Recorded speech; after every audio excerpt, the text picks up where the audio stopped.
If this is what your warm-ups look like, you are definitely leaving a lot on the table. The warm-up is probably the most important component of your entire workout, and if you're just starting with a simple bike, you're not doing enough. So this is what I did. I put together a 5-minute warm-up for you to do right before all of your workouts. Let's get right to it.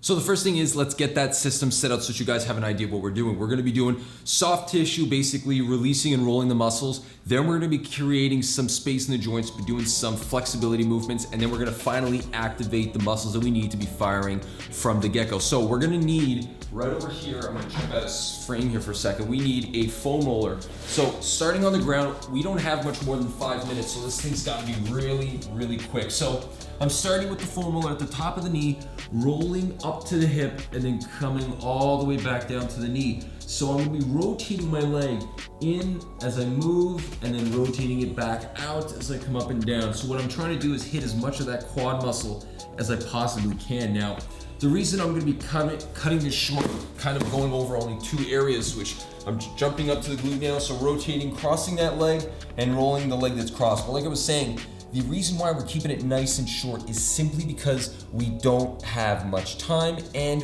we want to make sure we're hitting the areas that are gonna be the major components and the major parts that are gonna be slowing you down.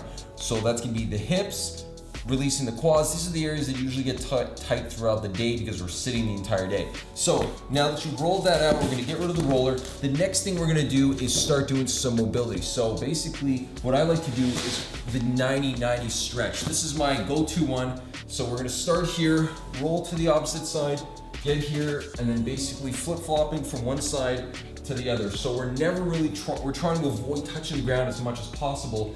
And we're really just trying to get our hips to open and close and get a lot of that range going back from the internal and the external rotation of that hip. Next thing we're doing, getting up onto the knee, and from here, we're gonna be going a little bit more dynamic on this one too. So we're gonna be sliding in and then reaching up, bringing the hand back down, kicking back. So I'm gonna go through that again, slide forward, reach up, down, and back. Don't worry about sets and reps. Everything's gonna be in the description down below. So just pay attention to what we're doing. Check out down below to get an idea of what we need to do.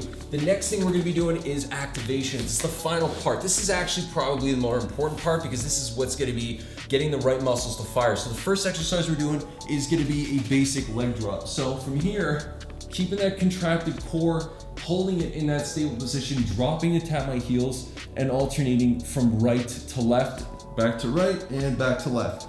From there, drop the feet on the ground, get the feet planted about a 90-degree angle at the knees, tighten the core from here. I'm bridging up, and I'm gonna hold this for 15 seconds, then I'm gonna go through 15 reps. So make sure you hold it up at the top, make sure you're getting that butt to fire, make sure you're getting the hamstrings to fire by imagining that you're pulling your heels in from here, 15 seconds, then 15 reps. The next exercise is gonna be on your side. You're gonna be doing a bit of a partial side plank. So you're gonna swap, get that knee on the bottom to be bent, the top leg to be straight. You're gonna want it to come a bit behind. So you want your leg coming a bit off behind. You're gonna side plank up from here, just raising the leg up, holding it up there. You're gonna feel it in the hip. We're trying to get this hip to stabilize. We're also gonna get this hip to stabilize at the same time. And then we're going up and down right from here. If you notice, every single exercise right now has used very, very little equipment. You needed a foam roller, which is pretty much in every gym. If your gym doesn't have a foam roller, change your gym, okay? That's the first thing. You need a foam roller at your gym. If you don't have one, switch gyms. Next thing you're gonna do, grab yourself an elastic. You're gonna need an elastic from here.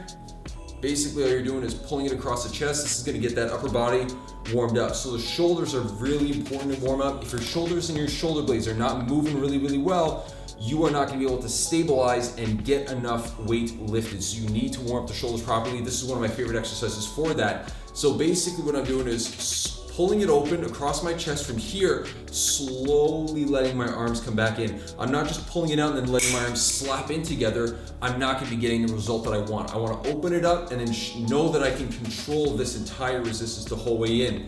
If you can't do it, either grab it further away because you might be in too tight, you might not be able to create enough space, or change the elastic. These elastics all have different tensions. So use a lighter elastic for this exercise. And finally, what you need to do is get your shoulder to be packed in. So what I like to do is get into this crawling position. From here, a nice alignment from the neck all the way down to the low back. From here, just lifting up my knees, and I'm gonna hold this position for 30 seconds. And what that's gonna do is that's gonna get the core to work in relationship to the upper body. Now my body's warmed up. It's been 5 minutes. Thank you guys. See you next time.